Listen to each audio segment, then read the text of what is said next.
This is the Abarth 500e, the pumped up and potent sibling to the very good and all electric Fiat 500e. And if you can believe it, this lurid acid green paint job isn't actually the most bonkers thing about it. So does Italy's pint-sized petrol powered icon have a future in this all electric era? Let's go find out.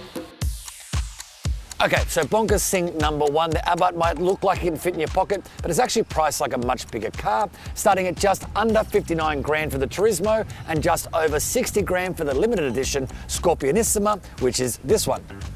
Outside, either trim gets 18-inch diamond cut alloys, LED lighting all round, a fixed glass roof, those new E-latch door handles from the 500e, along with some performance-focused add-ons like a front splitter, greyed-out mirror caps, rear disc brakes, and unique front and rear bumper treatments. Inside, you'll find a leather and Alcantara steering wheel, sports seats, aluminium pedals and climate control, while on the tech front, a central 10.25-inch central screen pairs with a wireless charger and wireless phone mirroring, while a second 7-inch driver display gives you all your driving data. Oh, and there's what the brand calls the Abarth sound generator, which is all kinds of crazy, but we'll come back to that in a minute. The difference between the Turismo and the limited edition Scorpionissima is largely style-led, with some new decals and a certificate of authenticity saying that you have one of just 1,949 examples in the world.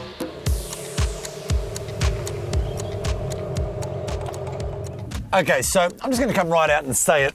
I love the look of this little Abarth, even if I do think the colour should probably be renamed Acid Trip rather than Acid Green. But I particularly love its kind of hunkered down hot hatch styling. I love the new Abarth lettering front and rear, and I love the new Scorpion logo. In short, the little Abarth is the kind of car that if you can look at it and not smile, then you probably need to find a little bit more fun in your life. Step inside the Abarth and you'll find a predictably tight but really nicely laid out space, and the more that I use them, the more I love this horizontal line of drive commands which frees up space in the center console. Instead, you get a nice clever touch. This kind of central arm here is home to a really deep storage bin, which just ups the kind of practicality perks a little bit and is also home to USB charge points. The materials though are a little hit and miss. The seats are lovely, but some of the plastics are rock hard and very cheap feeling. And while I love the addition to this central screen, it is annoyingly fiddly to use, and I find myself jabbing at it constantly trying to get it to react. And there are a couple of other nice features as well. The wireless phone charger, for example, has the Turin skyline on it, which is pretty cool. And in the little door pulls here, you'll find Made in Torino, which is of course where the Abarth 500e is built. Plus, I still like the E-latch door handles, which require just a simple touch of a button and a push. And of course, there is an emergency option at the bottom, should they ever fail. Now, normally I'd be shooting this from the back seat, but to be perfectly honest with you, I don't really feel like climbing back in there. The little Abarth is only around 3.6 meters long and 1.7 meters wide, and suffice it to say, space is pretty tight in the back seat. You'll only be really using the two seats back there in case of an emergency or for the smallest of kids. Now, the boot is pretty small too, starting at 185 litres with the seats up, although that number does grow to 550 litres with the split fold rear seat folded down. So, not much to write home about, but then criticising a car this size for a lack of practicality is a bit like criticising a horse for not being able to swim. It's not really in the job description. There's just the single electric motor up front here, making 113.7 kilowatts, but who's counting, and 235 newton meters. It's fed through a single speed automatic and onto the front tyres. Now that's enough to push the 500e to 100 kilometers an hour in 7 seconds. Happily though, it does feel perkier than that, given the way that electric power is delivered. And the sound generator does a pretty good impersonation of a petrol powered hot hatch as well, rising and falling with your inputs as you're driving. Right, so welcome to one of the first downsides of the Abarth 500e experience. This little fella is fitted with a 42 kilowatt hour battery, which delivers a driving range of just 253 kilometers, which Abarth says is more than enough to get the average person through their working week, but doesn't really unlock much in the way of long distance road trips.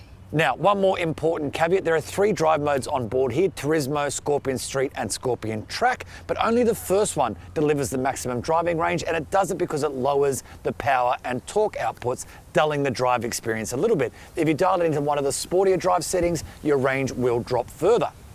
Now, when it does come time to charge, the Abarth is set up for 85 kilowatt DC fast charging, which should take it from 0 to 80% charge in around 35 minutes. Or, of course, you can plug it in at home, which will take much longer. And then one more important point, which is also a bit of a downside. To be totally honest, I haven't actually been able to charge it yet. I've tried, I've plugged it into 3 different chargers, and each of them have thrown up an error message on the screen, and it's refused to take on any power. Now, I've rung Abarth about it, and they tell me that it just needs a software update, which they'll do when I return the car, but so far, no charging. So do you remember when I said that a car like this should be able to paint a smile on your face? Well, that begins as soon as you fire this up, and I do mean fire it up. While most EVs start silently, making you wonder if they're even on at all, this one has what they call the Abarth sound generator, which is based on the exhaust note of the 695. So when you hit start, it properly fires up. And if you can believe it, that sound is actually even louder outside the car because the speaker is mounted outside. And look, it even revs. Now, you can turn it off. Frankly, I don't want to, but perhaps more importantly, I haven't been able to figure out how to yet. I've dug through 1,000 screens and I can't find it, but I'm okay leaving it on because it adds a little something to the hot hatch drive experience.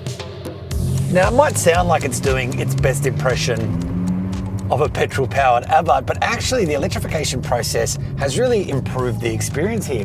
A bit like the 500e, the toned-down version of this car, adding the battery and motors has kind of removed some of the harshness that was always present in the drive experience of those vehicles, and that's especially true of this. There's no gearbox to worry about, no engine rumbling up front, just really smooth power delivery every time you put your foot down.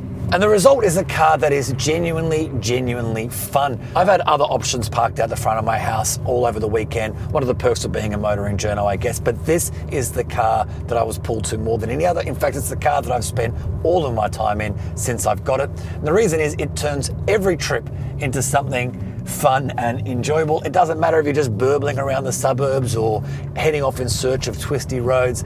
Every drive kind of becomes an experience in a car like this, and that sensation is more than enough to paint over some of the other cracks. The steering is direct and responsive. You feel like you're a part of the car, and the way that power is delivered is just constant, smooth, and always available. It really is a hell of a lot of fun no matter where you're driving it. Now, some of those cracks I mentioned, one of them I think is the ride. I've read international reports that suggest the ride's pretty smooth, and in fact it is. On unbroken road surfaces like this, it's never uncomfortable, but it is uncomfortable as soon as you start hitting road imperfections, whether they're big divots in the road or sharp speed bumps or whatever. To be honest, it doesn't really bother me. Oh, in fact, here's one now. So you do really bump over speed bumps in the road, there's no doubt about it. Now, to be honest, that's something I can live with. As a fair trade-off for how much I enjoy driving this car, but whether you can live with it is a decision for you. Now, the other big issue, of course, is it makes almost no logical or sensible sense. It's too small to carry really any people or any things. The warranty is too short. The range probably isn't long enough. These are all undeniably issues with the Abarth ownership experience, but it is definitely fun, and I think that's probably the headline of what should be on this vehicle's packet. That's what you're buying it for, and it definitely delivers that. The Abarth 500e is fitted with 6 airbags and a whole bunch of active safety stuff like lane keep assist, blind spot monitoring, AEB, that kind of thing. But happily, it's all pretty subtle.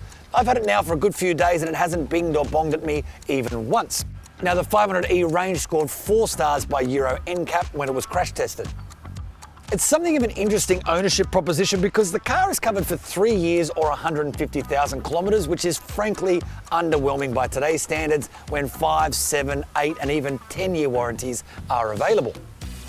But you do get 10 years of cap price servicing required every 12 months or 15,000 Ks, with costs capped at $300 per visit. Then there's the battery, which is covered for 8 years or 160,000 kilometres. Look, I'm the first to concede that the little Abarth isn't perfect, but frankly, I don't think it needs to be, because it's also everything an electric hot hatch should be. It's exciting, it's engaging, and above all, it's fun. Now remember, to read my full review on this car and thousands of others, check out carsguide.com.au.